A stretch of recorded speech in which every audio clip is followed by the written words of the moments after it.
Jasmine Finney. I'm here at Vitis Exchange in downtown Atlanta, Georgia. Today I'm going to show you how to hem your jeans. If you're like me, you're very short and oftentimes jeans are too long for you, or if you're tattered your jeans, you need to go ahead and sew a new hem.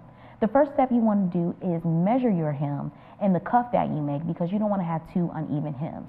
So make sure they're evenly distributed.